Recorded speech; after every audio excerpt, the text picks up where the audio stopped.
डरपोक सास बहू। जिगर और बलराज अपने अपने ऑफिस के लिए निकल जाते हैं, जिसके बाद तानिया और उसकी सास घर के काम में बिजी हो जाती हैं। तभी रसोई में से तानिया के चिल्लाने की आवाज आती है। ओए माँ, बचाओ रे! उश, उश, उश, भागो यहाँ से! तानिया की आवाज सुनकर उसकी सास भी वहाँ आ जाती है। अरे क्या हुआ? और इस तरह स्लैब पर चढ़कर क्यों बैठी हो? उस छिपकली की वजह से। है? छिपकली? अरे कहाँ है छिपकली? ऐसा बोलते हुए तानिया की सास भी डर कर स्लैब पर चढ़ जाती है। अरे जब इन छिपकलियों को घूमने के लिए हमने दीवार और छत दी है, फिर ये हमारे घूमने की जगह पर क्यों उतर आती है? मुझे क्या पता, सामने बैठी है, आप ही पूछ लो ना, साथ में भगा भी देना। इस पर सास डरते हुए स्लैब पर बैठी बैठी ही छिपकली को भगाने की कोशिश करती है। हुश, हुश, हुश, अरे जा ना, वापस अपने घर जा। सासू माँ, छिपकली है, कुत्ता नहीं। अरे हाँ, छोटी सी ही सही छिपकली तो है, तो तुम ही भगा दो ना। तानिया की सास उसे स्लैब से नीचे गिरा देती है, जिस पर छिपकली तो डरकर भाग जाती है, लेकिन दोनों सास बहू के बीच टॉम एंड जेरी वाला खेल शुरू हो जाता है।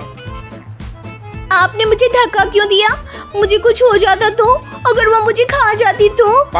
अरे छिपकली थी, डायनासोर नहीं। हाँ, सिर्फ छिपकली ही थी, और आपको उससे डर नहीं लगता तो खुद क्यों नहीं भगा दिया? अरे तेरे होते हुए अगर मुझे काम करने पड़े, फिर बहू होने का फायदा क्या है? इसी तरह सुबह से शाम हो जाती है। जिगर और बलराज भी ऑफिस से घर वापस आ जाते हैं, लेकिन सास बहू की तू मैं खत्म नहीं होती। आज इस सभा का मुद्दा क्या है? मम्मी ने मुझे छिपकली के सामने फेंक दिया। अरे वाह मेरे डरपोक, मुझ पर 30 साल से शेरनी जैसे हुक्म चला रही हो और एक छिपकली से डर गई। इस पर दोनों बाप बेटे हंसने लगते हैं, जिसे देखकर सास बहू एक दूसरे की शक्ल देखते हुए अब अपनी लड़ाई भूलकर उनसे लड़ना शुरू कर देती हैं। अरे आप ना ज्यादा बत्तीसी ना दिखाओ, नहीं तो शेरनी के एक पंजे से 32 के 32 दांत बाहर निकल आएंगे। अपनी माँ की इस बात पर अब जिगर अपने पापा को देखकर हंसने लगता है। अरे क्यों पापा, आ गया स्वाद। अभी आपको भी आएगा स्वाद। इस पर घर में सास बहू ड्रामा बंद होकर पति पत्नी नौटंकी शुरू हो जाती है, जिस पर तानिया से कहा सुनी के बीच जिगर अचानक चिल्लाते हुए कहने लगता है। कॉकरोच, इतना बड़ा कॉकरोच! हे भगवान, अब हमें इससे कौन बचाएगा? कॉकरोच का नाम सुनते ही दोनों सास बहू सारी लड़ाई भूलकर फुदक से कूदकर पास रखे सोफे पर चढ़ जाती हैं। अरे कहाँ है? अरे कहाँ है कमबख्त? अरे उसे भगाने की जगह अनाउंसमेंट तो ऐसे कर रहा है जिससे 12:40 की आखिरी लोकल है, छूटनी नहीं चाहिए। अरे भलाई का तो जमाना ही नहीं है। ठीक है भाई, अब मैं आपको बिल्कुल भी नहीं बताऊंगा कि आपके पीछे भी एक बहुत बड़ा कॉकरोच बैठा है। जिगर की बात पर एक बार फिर दोनों डर से उछल जाती हैं, जिसके बाद जिगर और बलराज इसी तरह कभी कॉकरोच तो कभी छिपकली का नाम लेकर उन्हें परेशान करते रहते हैं। अगली सुबह ये दोनों हमारे डर का ऐसे मजाक बना रहे थे जैसे खुद कभी किसी चीज से ना डरते हो। ये जिगर ना बचपन में तो चींटी से भी डर जाता था। पर मम्मी, उन्हें डराने के लिए मैं चींटी तो नहीं पकड़ सकती। अरे पागल औरत, इतना बड़ा होकर क्या वो चींटी से डरेगा? मतलब हमें बदला लेने के लिए कुछ अलग सोचना पड़ेगा। अरे वाह, क्या ब्रांड न्यू न्यूज़ दी है। सोचो अब। दोनों बहुत देर तक जिगर और बलराज को डराने के लिए अलग अलग तरीके सोचती हैं, पर किसी भी अंजाम तक नहीं पहुंच पाती, जिस पर तानिया की सास उससे कहती है। हम उन्हें नहीं डरा सकते, पर अपना डर तो खत्म कर ही सकते हैं ना। अगर हमारा डर खत्म हो जाएगा तो फिर वो अपने मजे के लिए किसे डराएंगे और इसी तरह उनका पचका हो जाएगा। हाँ, नाइस आइडिया, पर मुझे इससे डर क्यों लग रहा है? सास की बातों से डरते हुए भी वो दोनों अपने डर को खत्म करने के मिशन पर लग जाती है, जिसमें पहला कॉकरोच सामने आते ही वो डर कर भाग जाती है। हमसे ना हो पाई मम्मी, इससे आप ही निपटो ना। अरे क्या आप निपटो, साथ चल, नहीं तो तेरे ऊपर ना छिपकली गिरा दूंगी। हाँ बस हाँ, पहले छिपकली पकड़ कर तो दिखाओ। अरे यार चल ना। इस पर दोनों भगवान का नाम लेते हुए एक वाइपर लेकर कॉकरोच के पास जाकर डरते डराते उसे भगा देती हैं। जिसके बाद उनमें थोड़ी हिम्मत आती है और वो दिन ब दिन एक एक कर अपने हर डर पर काबू पाने लगती हैं। कुछ हफ्तों बाद, वाह मम्मी, आइडिया तो मस्त था। अब कॉकरोच हो या उसका बाप, मैं किसी से नहीं डरती। अरे शाबाश। और मैं छिपकली हो या उसका पूरा गैंग, सबके छक्के छुड़ा दूंगी। पर मम्मी जी, उससे पहले किसी को सबक सिखाना है। उसी रात जब बलराज और जिगर टीवी देख रहे होते हैं तो दोनों सास बहू प्लान बनाकर छुपके से उन पर नकली छिपकली और कॉकरोच फेंक देती हैं। जिसे देखते ही वो दोनों अपनी जगह से उछल खड़े होते हैं। अरे ओए माँ, छी ये छिपकली कहाँ से आ गई? ओह, अब इस कॉकरोच को मेरे ऊपर से हटाओ ना। अरे क्यों बेटे, कैसे माँ याद आ गई? जब माँ को डर लग रहा था तब तो बहुत खिल्ली उड़ा रहे थे। ससुर जी, कॉकरोच से तो हम जैसे डरपोक डरते हैं, फिर आज आपको क्या हुआ? दोनों हंसने लगती है, जिससे जिगर और बलराज को भी उनकी गलती का एहसास होता है। कहते हैं ना, सीरियल समाज का आईना होते हैं। अब इन सास बहू के जीवन में सीरियल क्या रोल है, चलिए देखते हैं। वीना और उसकी बहू माया दोनों को ही सीरियल्स देखने का बड़ा शौक था। माँ जी जल्दी आओ, जल्दी देखो पवित्रा कैसे अपने पति को चांटा मारेगी।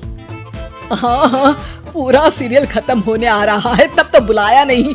पति को कैसे चाटा मारेगी ये दिखाने बुला रही है। चलाक कहीं की, जानती नहीं हूँ क्या मैं तुझे? अरे क्या जानती हैं आप मुझे, और क्या हर बात पर जानती हूँ करती रहती हैं। बड़ा जो मेरे साथ बचपन में रस्सी कूदा करती थी ना आप। देख, जितनी है ना जबान भी उतनी ही चलाया कर। अभी तो उतनी भी नहीं चलाई है। पता नहीं समझती क्या हो आप अपने आप को। बेटा पैदा किया है कोई हीरा नहीं जो बहू को आए दिन सुनाती रहती हो। तभी वहाँ सार्थक, जो माया का पति है, वो आ जाता है। क्या बात है माया, क्यों माँ से लड़ रही हो? मैं माँ से लड़ रही हूँ? अरे तुम्हारी माँ साइको है, साइको। शादी से पहले बताया क्यों नहीं? मैं तो ना करती तुम लोगों के घर में शादी। अरे तेरी बीवी की जबान है या घोड़े की लगाम, लगने का नाम ही नहीं ले रही है। ओफो, लेकिन तुम लड़ किस बात पर रहे हो ये तो बताओ। सीरियल देखने बुलाया था, सोचा बुढ़िया सारा दिन दिमाग चलाती है, जरा टीवी में मन लगा ले। अरे ये कैसी भाषा बोल रही हो माया? माँ है ये मेरी। देख बेटा, मैं पागल नहीं हूँ जो ये सीरियल दिखाने बुलाए और मैं लड़ पड़ूं।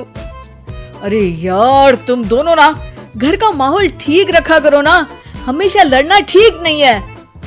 ये बोलकर सार्थक वहाँ से चला जाता है। अगले दिन वीना टीवी देखते हुए, अरे वाह, बहू हो तो पार्वती जैसी, वरना ना हो तो ही अच्छा है। पार्वती की सास भी असली जिंदगी में अपनी सास से परेशान होगी। अरे देख माया, फ्री में तो मुझसे मत लड़। मैंने तो तुझे कुछ नहीं बोला। नहीं बोला? क्यों नहीं बोला? अरे सीधे नहीं तो उल्टे से तो बोला ना कि बहू हो तो ऐसी, नहीं तो ना हो। अरे हाँ, तो गलत क्या बोला? ये जो सीरियल देखकर मुझे बोलती है ना, मुझे भी इतना मेकअप करके ऐसा बोलने के हजारों रुपए मिले तो मैं भी ऐसी ही बन जाऊं। तो क्या मेरे बेटे के पास से पैसे नहीं लेती है तू? थोड़ी देर बाद वहाँ सार्थक आ जाता है। सामने टीवी चलता देख वो समझ जाता है कि सास बहू के बीच लड़ाई का कारण कुछ और नहीं बल्कि टीवी ही है। सार्थक अपने दोस्तों के पास जाता है और उन्हें सारी बात बताता है। अरे यार, इतनी सी बात? अरे नहीं यार, इतनी सी बात नहीं है। ये टीवी सीरियल वालों के कारण तो मेरे घर में रोज रोज लड़ाई होती है। अरे यार, तू घर से केबल का कनेक्शन ही हटवा दे, फिर ना रहेगा सीरियल ना होगी लड़ाई। वाह जी, अब तो सार्थक को सोल्यूशन भी मिल गया। अगले दिन घर में सिर्फ एक चैनल आता है और वो था दूरदर्शन। अरे बहू, ये क्या, कोई चैनल ही नहीं आ रहा है? ओह, पता नहीं पार्वती की सास ने वो जहर खाया होगा भी कि नहीं। अच्छा माँ जी, आप तो खीर खा लीजिए। है ना ना ना, नहीं खाऊंगी ये जहर वाली खीर। अरे खा लीजिए ना माँ जी, मैं पार्वती की तरह नहीं हूँ। हाँ, और एक बात, केवल आपके कारण घर का केबल कनेक्शन हटा दिया गया है। मेरे कारण? अरे करमजली, सीरियल देख देख कर तो तू चाले चलती थी और कनेक्शन मेरे कारण कटा। अरे वाह, एक नंबर की शातिर है तू। सासू माँ जो मुंह में आता है बोले जा रही हैं। देखा ना, सास भी कभी चुड़ैल थी में क्या हुआ था कमलावती के साथ। अरे बेचारी कमलावती तो अपनी बहू चंडाल रानी के चक्कर में चुड़ैल बनी थी। तू देखना ससुराल सुमन का में क्या हाल हुआ था सुमन का। वो तो मक्खी बन गई थी और जो सास की नाक में घुसकर धमाचाकड़ी मचाई। मजा आ गया था। काश मैं भी मक्खी बन पाती। अरे बन, तुम मक्खी बन। अरे मैं तो कहती हूँ तुम मक्खी ही बन जाना। तुझे दोनों हथेलियों के बीच रखकर मसलना दूं तो मेरा नाम भी वीणा नहीं। अभी तक तो मैं साफ साफ बात नहीं कर रही थी, लेकिन। और तभी सार्थक वहां आ जाता है। अरे अब तो केबल का कनेक्शन भी हट गया, फिर आप दोनों किस बात पर लड़ रही हैं? अरे ये पुराने एपिसोड उठा उठा कर मुझसे लड़ रही है। मैं या आप? एक तो मैं इनके लिए खीर बनाकर लाई, ऊपर से बोल रही थी खीर में जहर है। अरे मैंने कभी बोला कि मेरा रानी हार जो चोरी हुआ है वो तुलसी की सास की तरह कहीं इन्होंने तो नहीं चुरा लिया? अरे कौन तुलसी? वो मीरा आंटी की बहू। मीरा आंटी ने उनका हार चुरा लिया? अरे तू मेरी तुलना उस तुलसी की सास से कर रही है। अरे वो मक्कार सी औरत। अरे नहीं, तुलसी अपनी वो ससुराल की 4 साल की हीरोइन। ओ हे भगवान, ये सीरियल सास बहू की जिंदगी बर्बाद करके ही रहेंगे। हे गाइस, सबसे पहले आप सभी को हैप्पी मदर्स डे। इस मदर्स डे को और भी स्पेशल बनाइए हेलो ऐप के साथ और पार्टिसिपेट कीजिए सुपर मॉम चैलेंज में। बस पोस्ट कीजिए आपकी सुपर मॉम का फोटो एमवी फीचर के जरिए और दिखाइए सारी दुनिया को कि आपकी माँ सुपर मॉम है। तो देर किस बात की है, जाइए डाउनलोड कीजिए हेलो ऐप और शेयर करो आपकी feelings for your super mom with friends and family. दीवार पर टंगी सास। पंजाबी में कहावत है, सास चंगी होवे या ते दीवार ते टंगी होवे। संगीता की शादी भी एक ऐसे ही घर में होती है जहां उसकी सास दीवार पर टंगी होती है। ससुर और पति शादी के पहले दिन उसे सास के फोटो के सामने ले जाते हैं, जहां ससुर जी कहते हैं, बेटा संगीता, ये तुम्हारी सास थी, बहुत नेक और भली, लेकिन थोड़ी गुस्सैल थी। गुस्सा आने पर सब तहस नहस कर देती थी, पर अब ये इस दुनिया में नहीं है। हाँ संगीता, माँ होती तो तुम इनकी कोई बात टाल नहीं सकती थी, वरना तो माँ घर में भूचाल ले आती। संगीता मन में खुश होती है कि अच्छा है कि ऐसी औरत अब इस घर में नहीं है, लेकिन दिखावे के लिए वो जैसे ही सास की फोटो के सामने हाथ जोड़कर खड़ी होती है, ये क्या? सास उसे देखकर मुस्कुराने लगी। संगीता आंखों को मलकर एक बार फिर से देखती है, लेकिन फिर सास के चेहरे का भाव, भंगिमा यानी एक्सप्रेशन बिल्कुल बदले होते हैं।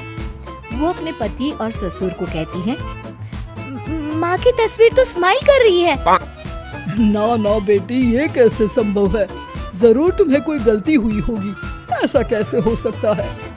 लगता है तुम शादी की सारी फॉर्मेलिटी करते करते थक गई हो, तुम्हें आराम की जरूरत है संगीता।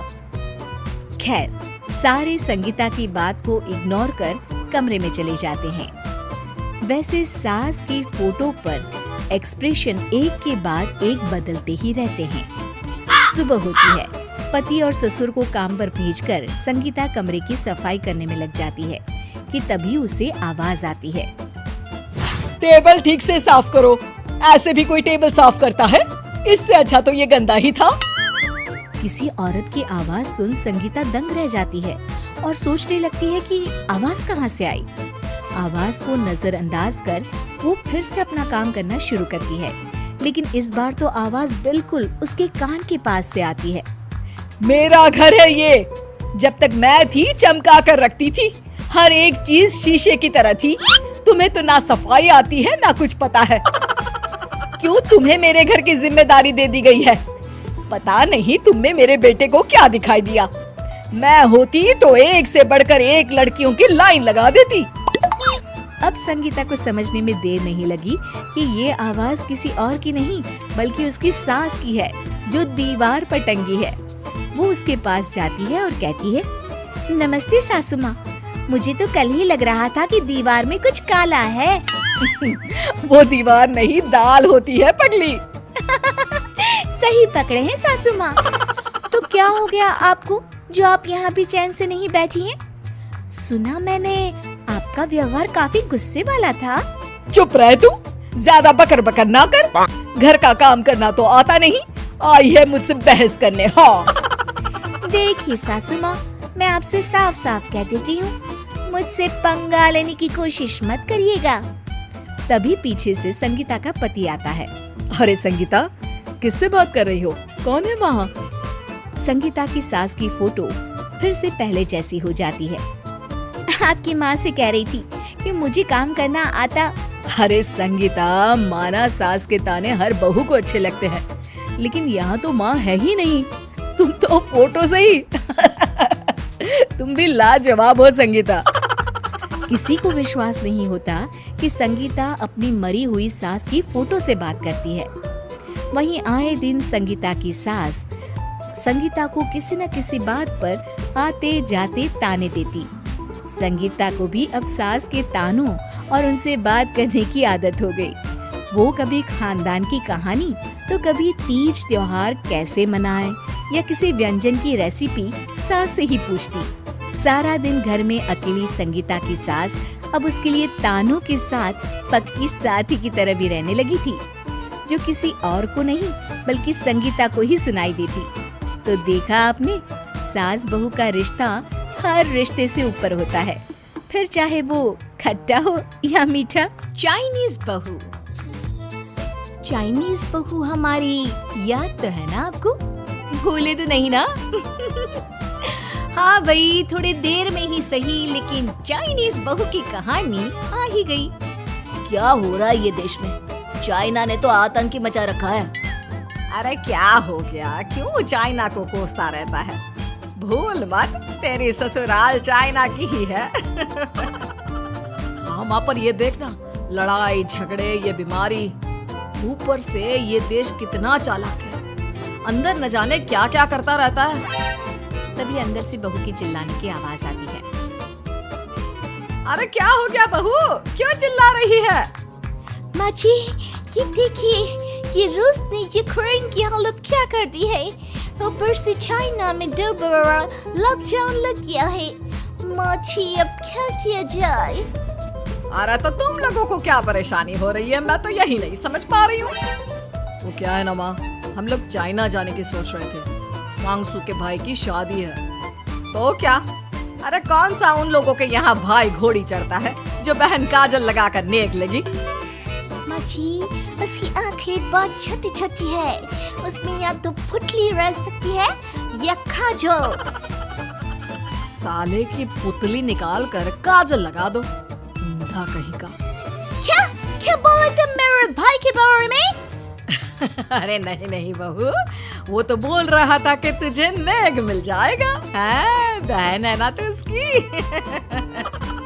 नहीं नहीं माँ जी, मैं सब समझती, ये मेरे भाई का मजाक बनाते रहती। कितना सीधा है मेरा भाई, बिल्कुल छिपकली जैसा। नहीं नहीं बहू, सीधा गाय जैसा होता है।